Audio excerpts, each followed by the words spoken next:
ശ്രീമദ് ഭഗവത്ഗീത ധ്യാനം.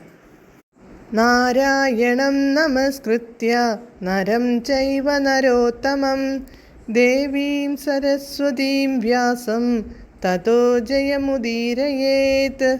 നഷ്ടപ്രായേഷു ഭദ്രേഷു നിത്യം ഭാഗവത സേവയാ ഭഗവതേ ഉത്തമശ്ലോകേ ഭക്തിർഭവതി നൈഷ്ടകീ. മൂകം കരോതി വാചാലം പങ്കും ലംഘയതേ ഗിരിം യത്കൃപാതമഹം വന്ദേ പരമാനന്ദമാധവം. ശ്രീഗുരും ദീനതാരിണം ശ്രീചൈതന്യമീശ്വരം. ഓം അജ്ഞാനതിമിരാന്ധസ്യ ജ്ഞാനാഞ്ജനശലാകയാ ചക്ഷുരുന്മീലിതം യേന തസ്മൈ ശ്രീഗുരവേ നമഃ. നമഃ ഓം വിഷ്ണുപാദായ കൃഷ്ണപ്രേഷ്ഠായ ഭൂതലേ ശ്രീമദേ ഭക്തിവേദാന്ത സ്വാമിന്നിധി നാമിനേ.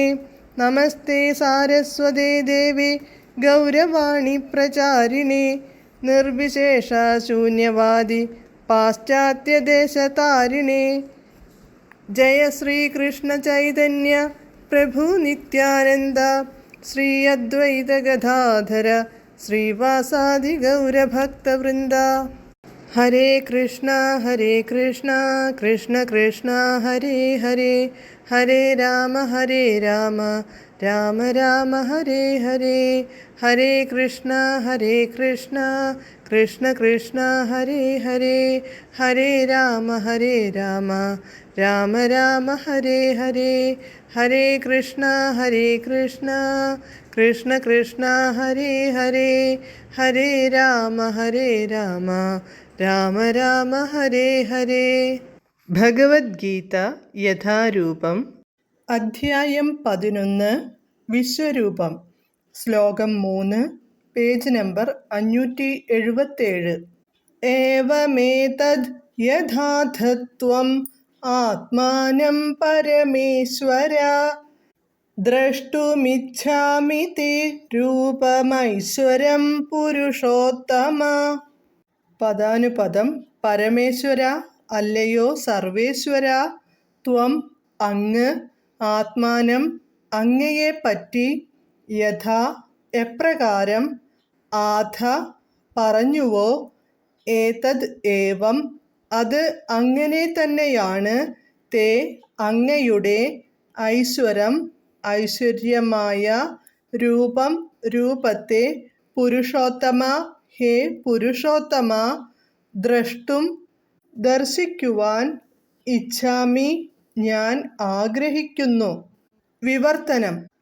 ഹേ പരമപുരുഷോത്തമ, ഹേ പരമ്പൊരുളേ, അങ്ങു തന്നെ സ്വയം വിവരിച്ചതുപോലെയുള്ള അവിടുത്തെ യഥാർത്ഥമായ സ്ഥിതിയിൽ ഞാൻ അങ്ങയെ എൻ്റെ മുന്നിൽ കാണുന്നുവെങ്കിലും ഈ വിശ്വാവിഷ്കാരത്തിലെങ്ങും അങ്ങ് ഉൾച്ചേർന്ന് നിൽക്കുന്നതെങ്ങനെയെന്ന് കാണാൻ എനിക്ക് ആഗ്രഹമുണ്ട്.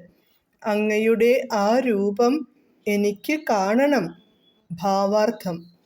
ഭൗതിക പ്രപഞ്ചത്തിൽ വ്യക്തിപരമായ പ്രാതിനിധ്യമേറ്റ് താൻ ഉൾപ്പൂകിയതുകൊണ്ടാണ് പ്രപഞ്ച സൃഷ്ടി സാധ്യമായതും അത് തുടർന്നുകൊണ്ടിരിക്കുന്നതുമെന്ന് ഭഗവാൻ പറഞ്ഞു.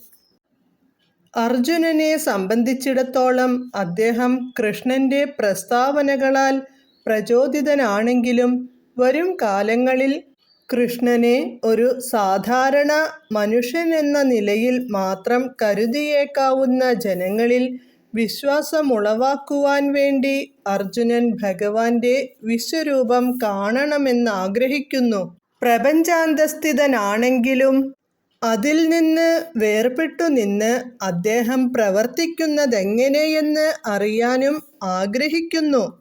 പുരുഷോത്തമ എന്ന സംബോധനയും അർത്ഥവത്താണ്. ഭഗവാൻ കൃഷ്ണൻ പുരുഷോത്തമനാകയാൽ അദ്ദേഹം അർജുനനിലും കുടികൊള്ളുന്നുണ്ട്. അർജുനന്റെ ആഗ്രഹമെന്തെന്നറിയുന്നുണ്ട്. ഭഗവാനെ കൃഷ്ണന്റെ തന്നെ രൂപത്തിൽ കാണുന്നതിൽ സംതൃപ്തനാണ് അർജുനനെന്നും വിശ്വരൂപേണ ദർശിക്കണമെന്ന് വിശേഷിച്ച് ഒരാഗ്രഹമില്ലെന്നും അദ്ദേഹത്തിനറിയാം. എന്നാൽ മറ്റുള്ളവർക്കും വിശ്വാസമുളവാക്കാൻ വേണ്ടി അർജുനൻ തൻ്റെ വിശ്വരൂപം ദർശിക്കുവാൻ ആഗ്രഹിക്കുന്നുവെന്നും കൃഷ്ണനറിയാം. ഭാവിയിൽ അവതാരപുരുഷരെന്നു നടിക്കുന്ന ചിലരുണ്ടാവാമെന്നതിനാൽ ഒരു മാനദണ്ഡമെന്ന നിലയിലും ഇത് ഉപയുക്തമാവാമെന്ന് അർജുനൻ ചിന്തിച്ചിരിക്കണം. അല്ലാതെ തൻ്റെ വിശ്വാസത്തെ സ്ഥിരീകരിക്കാൻ അദ്ദേഹത്തിന് ഈ ദർശനം ആവശ്യമായിരുന്നില്ല. ജനങ്ങൾക്ക് ഇതൊരു മുന്നറിയിപ്പാണ്. കൃഷ്ണനാണ് താനെന്ന് അവകാശപ്പെടുന്നവർ ആ വാദത്തിൻ്റെ യാഥാർത്ഥ്യം തെളിയിക്കാൻ ജനസമക്ഷം വിശ്വരൂപ ദർശനം നൽകാൻ സന്നദ്ധരാവണം. ഹരേ കൃഷ്ണ.